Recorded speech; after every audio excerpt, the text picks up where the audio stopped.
अंतिम पदार्थ अभाव पदार्थ, उसका विचार आज हम करेंगे। अभाव कितने प्रकार का बताया? चार। अभावश्चतुर्विधः, अर्थात अभाव चार प्रकार का है। पहला अभाव कौन सा? दूसरा, तीसरा, चौथा, पांचवा, कितने अभाव है? चार अभाव। बड़बड़ व्यर्थ मत करना, एकाग्रता से सुन लीजिए, नहीं तो पाठ बंद रख लीजिए, है ना। देखो, प्राग भाव पहला अभाव है, ये अभाव है। अब इन चारों अभावों में हमको देखना है, ये प्राग, प्राग अर्थात पहले, प्राग अर्थात पहले अभाव, जिसका पहले अभाव होता है वह अभाव क्या हो गया? प्राग भाव।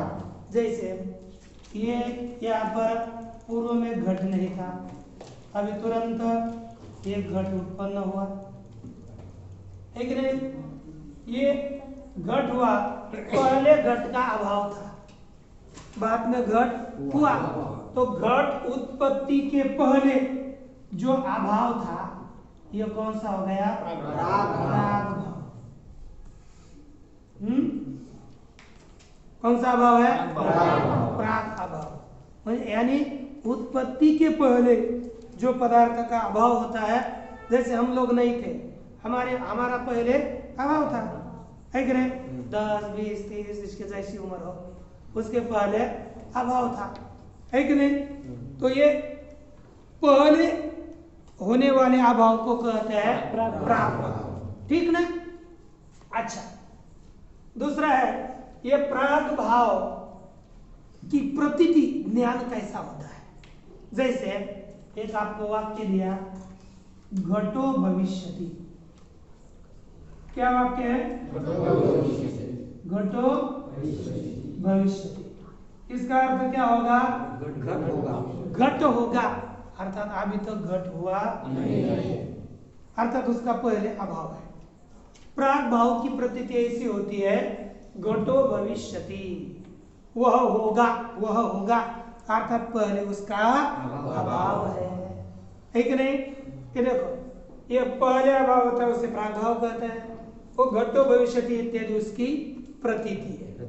अब दूसरा अभाव कौन सा होगा? इसमें पहला अभाव कौन सा है? प्राग भाव। एक बताओ, प्राग अभाव का लक्षण भी करेंगे।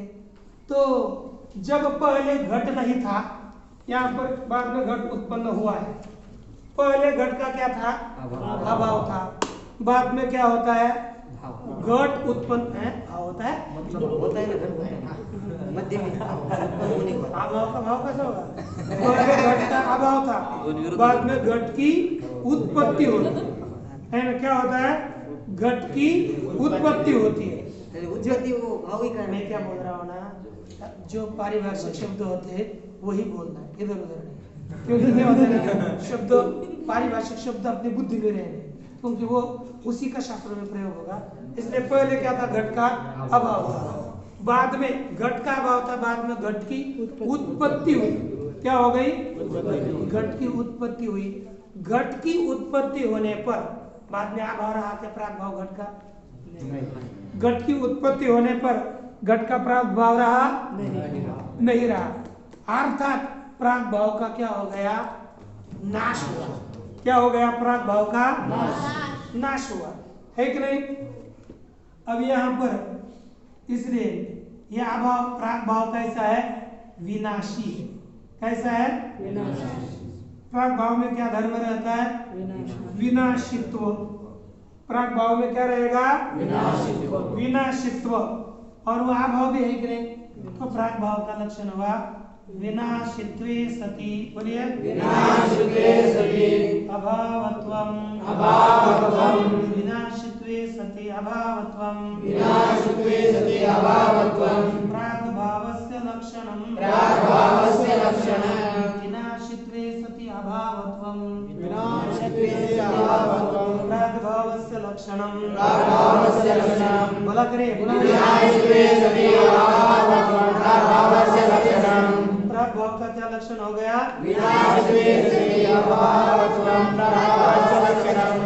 ठीक ना? ये अभाव प्राग भाव का लक्षण और प्राग भाव की प्रतीति, ये दोनों को ध्यान में लिख कर रखें। अब इसके पश्चात दूसरा भाव कौन सा है? प्रध्वंसा भाव। जैसे अब यहाँ पर एक घट था, एक नहीं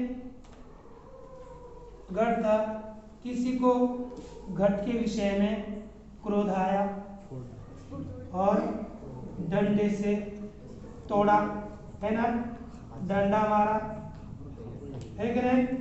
बाद में घट का टुकड़ा टुकड़ा हो गया, है कि नहीं? घट फट गया, चीर पड़ी, कुछ भी हो गया, घट टूट गया, है कि नहीं? अर्थात घट का क्या हो गया? ध्वंस हो गया। क्या हुआ? घट का ध्वंस। नाश को ये क्या कहते हैं? ध्वंस। और ध्वंस को ये कहते हैं नाश। अब दूसरा भाव कौन सा है? ध्वंसा भाव। ध्वंस अर्थात उसको ध्वंसी कहो। दूसरा भाव कौन सा? प्रध्वंसा भाव अर्थात ध्वंसा भाव। ये ध्यान दें। अब पहले घट था कि नहीं, फिर उसका क्या हो गया? फूटा। बाद में अभाव ही हुआ ना। एक बार क्या था? पहले अभाव था, अब बाद में अभाव हो गया। अपना देह है, अगर इसका भी नाश होगा, प्रध्वंस हो जाए बाद में। तो इस समय इसकी प्रतीति कैसी होगी? घटो ध्वस्तः। क्या प्रतीति होगी? घटो ध्वस्तः, घटो नष्टः। ये क्या हो गया? किसकी प्रतीति हो गई? प्रध्वंसा भाव की प्रतीति। कभी भी ऐसी प्रतीति हो गई, ध्वस्तः नष्टः, है ना, ये प्रतीति हो गई, अर्थात यहाँ पर प्रध्वंस हो गया, प्रध्वंसा भाव उसका हुआ। अब इस अभाव का भी लक्षण हमको देखना है, इस अभाव का भी लक्षण देखना है। ये देखो, ये अभाव न, अब एक बार घट का नाश हो गया तो वही घट पुनः उत्पन्न होता है क्या? कभी नहीं। एक बार नाश हो गया तो नाश हो गया, वो अनंत काल तक रहता है। कैसा रहता है? अनंत काल तक वो रहता है। समझो, अब अर्थात इस लेकिन ये जो अभाव है, ध्वंसा भाव उत्पन्न होता है कि नहीं? ध्वंस उत्पन्न होता है कि नहीं? बोलिए ना। होता है। ध्वंस होता है। जैसे यह फाड़ दिया तो इसका ध्वंस हुआ कि नहीं? हो गया। क्या हो गया? इसका क्या होगा? ध्वंस होता है ना? फटेगा बिल्कुल नहीं, है ना? लेकिन क्या होता है? ध्वंस होता है, अर्थात ध्वंस उत्पन्न होता है ना? तो अर्थात यह भाव कैसा हो गया? जन्य। अभाव में क्या हो गया? जन्यत्व। तो बोलिए, जन्यत्वे सति अभावत्वम्, जन्यत्वे सति अभावत्वम्, ध्वंसस्य लक्षणम्, जन्यत्वे सति अभावत्वम्, ध्वंसस्य लक्षणम्। अभाव का क्या लक्षण हुआ? बोलिए, जन्यत्वे सति अभावत्वम्। ये ध्यान में आएगा। अच्छा, 3 क्रम में और कुछ बताने वाला हूँ, लेकिन अभी 3 क्रमांक का अभाव देखते हैं। कौन सा अभाव है? अत्यंता। कौन सा है? अत्यंता अभाव। 3 क्रमांक का अभाव है अत्यंता भाव। अत्यंत, ये देखो, अर्थात इसका लक्षण, जैसे हमारे पास यहाँ पर घट नहीं है तो इसकी प्रतीति क्या हो गई? घटो नास्ति, घट नहीं है। ये प्रतीति कौन सी हो गई? है ना? अत्यंताभाव की प्रतीति हो गई। जैसे आपको बोलते हैं आकाशे रूपम नास्ति, ये प्रतीति किसकी हो गई? आत्यंताभाव। आकाश में रूप नहीं है कभी देखा? कौन सा रूप है? काला, पीला, नीला? आकाश में नीला रूप है कि नहीं? नहीं है। आकाश में वो किसको रूप दिखता है बताए ना? वो जो बालक होते हैं, अज्ञानी पुरुष, उनको आकाश नीला है, पर उसका नहीं दिखता है। मैं बताऊं क्या कैसा होता है? ऊपर सब अंधेरा है, ऊपर है ना सब अंधेरा है। जो सूर्य के किरण होते हैं, ये सूर्य की किरण सीधे ऊपर से धरातल में आते हैं सीधे। और क्या होता है कि जब तक किरणों को प्रकाश, तब तक वहां पर प्रकाश नहीं होता जब तक उसको प्रतिफलित होने के लिए कोई नहीं रहता। जब क्या होता है, ये किरण सब पृथ्वी पर आकर टिकते हैं, तब उसका प्रतिबिंब पीछे पड़ता है। तो ऐसा इतने तक समझो, उसका प्रतिबिंब रहा तो इतने तक प्रकाश हमको दिखता है ऊपर तक। और ऊपर तो अंधेरा ही है पूरा, है ना? ऊपर अंधेरा है तो नीचे से, अब इधर से देखेंगे अब तो ऊपर अंधेरा है, थोड़ा प्रकाश है तो वो नीले जैसे दिखता है हमको। यदि हम बोलते हैं देवता कैसे प्रकाशमान दिखते हैं, कोई विमान कैसे चमकता है, यहाँ से यदि विमान जा रहा हो, यहाँ से यदि विमान जा रहा है तो किरणें यहाँ कर पड़ती है और वह चमकती है फिर, और वहां यहाँ पर दिखता है कि ये प्रकाश है, इसलिए ये प्रकाश दिखता है। वैसे आकाश के लिए कोई ये नहीं है, कोई रूप नहीं है। ये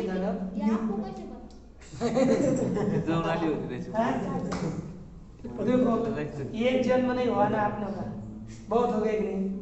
घूमे तो है। अब ये देखो, देखिए अत्यंता भाव, यहाँ पर देखिए आकाशीय रूपम नास्ति। क्या चीज है? आकाशीय रूप नहीं है। अब ये अत्यंता भाव की प्रतीति है, तो अत्यंता भाव का बड़बड़ नहीं, अत्यंता भाव का यहाँ पर लक्षण कर रहे हैं। तो देखिए, ये देखो यहाँ पर कब से आकाश में रूप नहीं है? अभी है क्या? भविष्य काल में आकाश में रूप आएगा? अर्थात तीनों कालों में आकाश का रूप आकाश में है क्या? आकाश में रूप ही नहीं है तीनों कालों में। अर्थात इसका तीनों कालों में आ गया है। और जिसका अभाव होता है, किसी ना किसी का अभाव होगा, तो उसमें क्या रहेगी? प्रतियोगिता रहेगी। जैसे मैंने किया रूपाभाव, क्या है? ध्यान दीजिए, रूपाभाव क्या ये? किसका अभाव? यस्य अभावः स प्रतियोगी। एक नियम से, यस्य अभावः सः प्रतियोगी, एक सामान्य नियम बना है। क्या नियम है? इसका अर्थ क्या हो गया? जिसका अभाव वह प्रतियोगी। अब यहाँ पर किसका अभाव है? रूप का। तो रूप का अभाव, तो प्रतियोगी कौन हुआ? रूप। क्या हुआ? रूप हो गया प्रतियोगी। एक नियम का ना विरोधी, प्रतियोगी का अर्थ होता है विरोधी, लेकिन अभाव का विरोधी प्रतियोगी होता है ना। तो इसका विरोधी है, इसका विरोधी है, तो अभाव का विरोधी शब्द प्रतियोगी। आपने यही नियम रखो, जिसका अभाव वह प्रतियोगी। तो रूप का अभाव है तो रूप हो गया प्रतियोगी। रूप क्या हो गया? रूपम प्रतियोगी। ये नपुंसकलिंग है, इसमें हमने नपुंसकलिंग किया, वहां पर पुल्लिंग था सर, इसमें प्रतिपुल्लिंग किया। ये ध्यान दीजिए, नहीं तो बोलेंगे यार रसवलिया वाह लिखा, कुछ भी लिख कर अब देखो क्या प्रतियोगी कौन हो गया? रूप है ना। क्या हो गया? प्रतियोगी। और जो प्रतियोगी होता है, जैसे आदमी है, मनुष्य है, मनुष्य में कौन सा धर्म रहता है?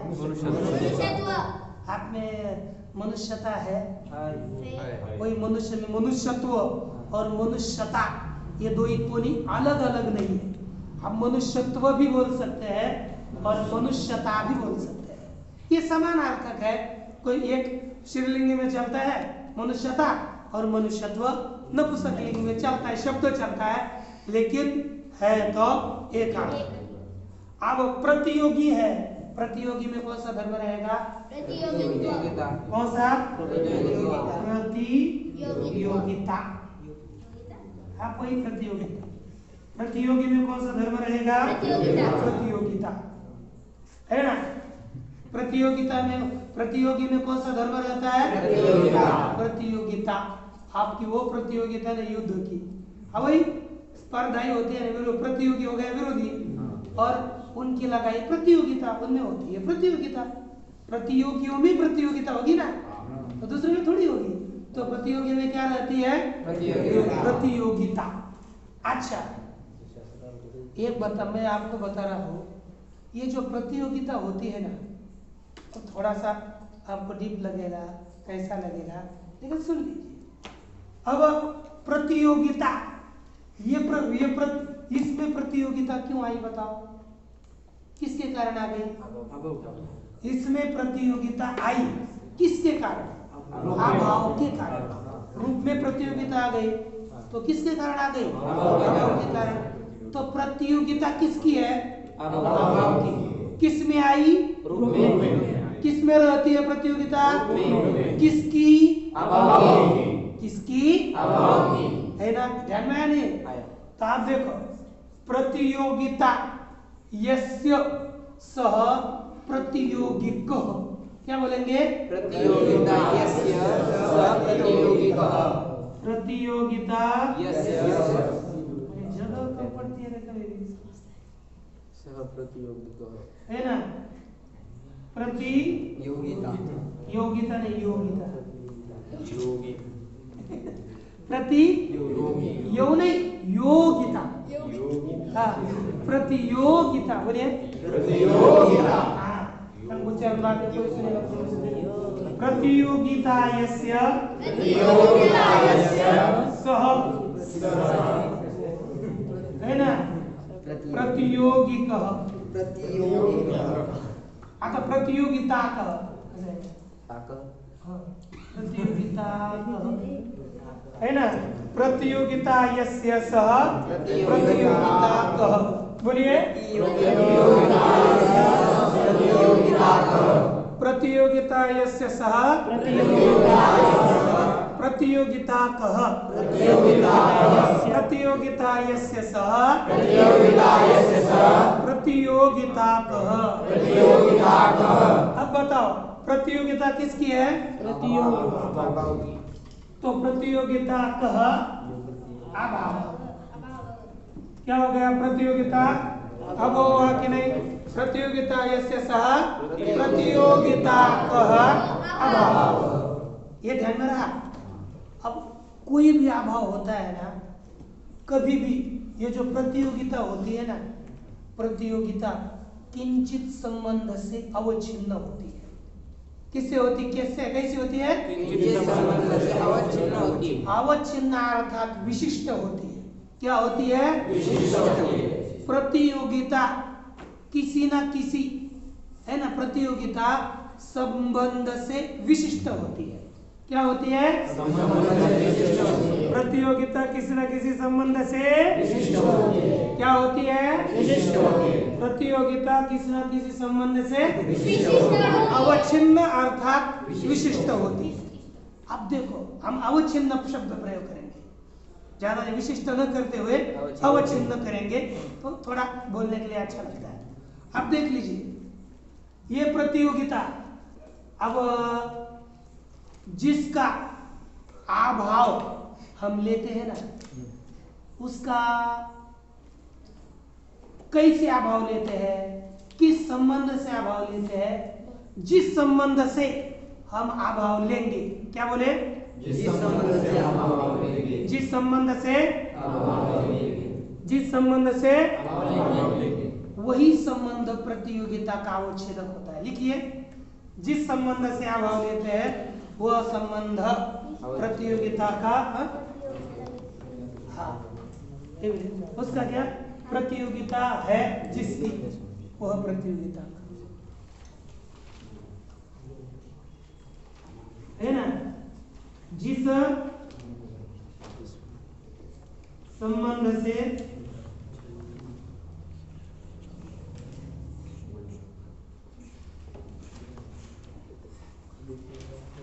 अभाव होता है वह प्रतियोगिता का अवच्छेदक संबंध है ना। हम क्या करते हैं, जिस संबंध से किसी का अभाव कहेंगे वह संबंध प्रतियोगिता का अवच्छेदक संबंध होगा, ठीक ना। जैसे अब हमने यहाँ पर आकाश में रूप नहीं है तो किस काल में रूप है, अर्थात त्रैकालिक है ना, त्रैकालिक संबंध है, अर्थात तीनों कालों में आकाश में रूप नहीं। अर्थात यहाँ पर प्रतियोगिता का अवच्छेदक संबंध कौन सा हो गया, त्रैकालिक संबंध। कौन सा संबंध, कौन सा संबंध, तो प्रतियोगिता का अवच्छेदक संबंध कौन हो गया, त्रैकालिक संबंध। कौन सा, ओके। प्रतियोगिता किस संबंध से अवच्छिन्न है, त्रैकालिको। किस संबंध से अवच्छिन्न है, त्रैकालिको। किस संबंध से, त्रैकालिको। बोलिए, संबंधाव छिन्न प्रतियोगिता को प्रतियोगिता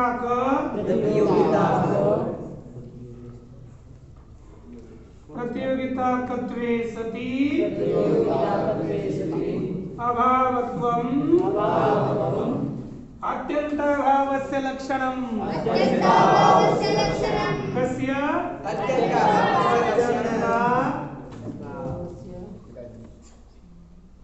भावस्य लक्षणम्। बोलिए, त्रैकालिक संबंधावच्छिन्न प्रतियोगिता का भावत्वम् अत्यंताभावस्य लक्षणम्। त्रैकालिक संबंधावच्छिन्न प्रतियोगिता का भावत्वम् त्रैकालिक संबंधावच्छिन्न प्रतियोगिता कत्वे सति बोला कि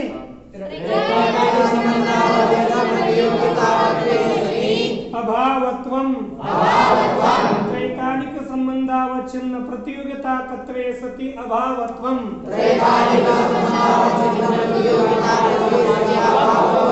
अत्यंताभावस्य लक्षणम्। त्रैकालिक संबंधावच्छिन्न प्रतियोगिता का भावत्वे सति अभावत्वम् अत्यंताभावस्य लक्षणम्।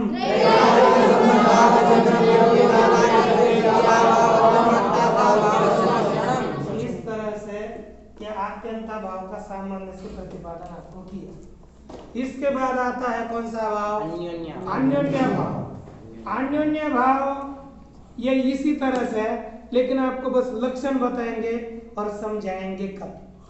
लक्षण क्या है पता है, यहाँ पर त्रैकालिक इसको हटाओ और तादात्म्य रखो। क्या करो, तो फिर बोलो तादात्म्य संबंधावच्छिन्न प्रतियोगिता कत्वे सति अभावत्वम् अन्योन्याभावस्य लक्षणम्। बोलिए, तादात्म्य संबंधावच्छिन्न प्रतियोगिता कत्वे सति अभावत्वम् अन्योन्याभावस्य लक्षणम्। पुनः बोलिए,